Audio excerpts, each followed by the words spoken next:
మాట్లాడవేంట్రా? అపనని బయటికి తీసుకెళ్తున్నావా లేదా? లేదు. ఏమి రోగం? రోగమా? ఇదేదో బానే ఉంది. ఉదయం నుంచి కడుపు నొప్పి బామ్మా. ఏరా నీ కడుపు అక్కడుందా? సారీ, తల కిందున్న కడుపు నొప్పి. అబ్బా నొప్పి, అబ్బా అమ్మా నొప్పి. అలాగా పాపం. అవును పాపం. ఈరోజు ఎక్కడికి వెళ్ళను. కావాలంటే వచ్చే వారం తీసుకువెళ్తాను. ఏ నొప్పి లేకపోతేనే. అబ్బా నేను రెడీ. నువ్వు రెడీ? ఉప్మా క్యాన్సిల్. కరెక్ట్. ఈ వయసులో నువ్వు జీడిపప్పు తింటే అరగదు. ఏ బన్నో బిస్కెట్ తిను. నాకివ్వే. క్యాన్సిల్ చేసింది నాకు కాదురా, నీకు. ఎందుకు? పాపం నీకు అసలే తల కింద కడుపులో నొప్పి కదా. ఏంటి అన్నయ్య కడుపు నొప్పా? ఉప్మా చూడకముందు అలా అనిపించింది. వాసన తగలగానే కొంచెం వెనక్కి తగ్గినట్టుంది. ఇవ్వు. అయినా కుదరదు. అవును కుదరదు. జీడిపప్పు ఉప్మా తింటే నీకు అజీర్తి చేసి నొప్పి ఇంకా పెరుగుతుంది. అలాగా? ఏది ఇటువు, ఒకసారి తిని చూస్తాను. పెరుగుతుందో లేదో చెప్తాను. నో, నేను ఒప్పుకోను. ఎందుకు ఒప్పుకోవు?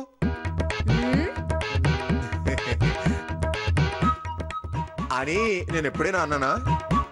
పాపం ఆ ఉప్మాన్ చూడు, నా నోట్లో కరిగిపోవాలని, నా కడుపులో అరిగిపోవాలని ఎంత ఆశగా చూస్తుందో. అలాంటి నా డార్లింగ్ ని నన్ను విడదీయడం పాపమే. నాలాంటి ఉప్మా ప్రేమికుడిని ఉప్మా నుంచి ఎవ్వరు వేరు చేయలేరు. ఉప్మా నా నోట్లోకి వెళ్లకుండా ఏ శక్తి ఆపలేదు. నోర్మై, ఉప్మాని ప్రేమించడం ఏమిట్రా వెర్రి వెదవా? ఆ ప్రేమించేదేదో ఆ పన్నను ప్రేమిస్తే ఎంచక్క రోజు జీడిపప్పు ఉప్మా చేసి పెడుతుందిగా. అవసరం లేదు. సరే, నొప్పి వల్ల నువ్వు వాళ్ళ ఇంటికి వెళ్ళను అంటావు. అవును. అయితే వెళ్ళొద్దులే. థ్యాంక్స్ బామ్మా. ఆ పన్ననే మన ఇంటికి పిలుద్దాం. మానింటికా? అవునరా, ఎంచక్క అందరం కలిసి ఇక్కడ ఎంజాయ్ చేద్దాం. ఎంజాయా? ఆ చపాతీల అమ్మాయితోనా? నో, నేను ఒప్పుకోను. మధు, ఈ ఉప్మా తీసుకెళ్లి ఏ చెత్త కుప్పలోనో పడే. చూడు, పగేదైనా ఉంటే నా మీద తీర్చుకోండి. ఊరుకుంటున్నాను కదా. నా ఉప్మా జోలికి వెళ్తే ఏం చేస్తావురా? ఏం చేస్తావు? నువ్వేం చెప్తే చేస్తానే. Very good. ముందు అప్పదకు ఫోన్ చేసి రమ్మని చెప్పు. నేనా? మరి నేనా? లవర్వి నువ్వే కాబట్టి నువ్వే ఫోన్ చేయాలి. నో. ఉప్మా ముందు ఫోను. యాదవ జన్మ. ఫోన్ పైన ఉంది, వెళ్ళి చేసా. హలో, పైన కాదు కిందకి తెచ్చి చెయ్యి. అలాగే.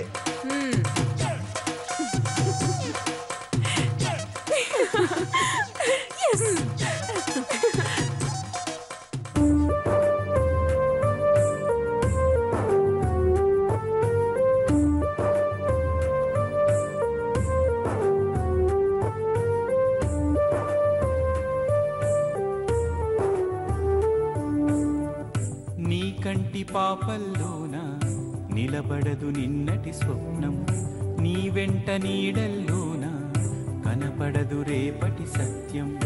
ఏ ఆశ కోసం ఈ పయనం, ఏ తోడు ఉన్నది నీ కోసం, ఈ శూన్యమే నీకాధారం, నీ గుండె నీకే గాభారం. బాధలను సంకెలలోన జ్ఞాపకం బంధీ అయినా, వెంటపడు వేదనలోన కంటతడి ఆవిరిలోన, అయినదెవరో కానిదెవరో తేల్చుకోలే.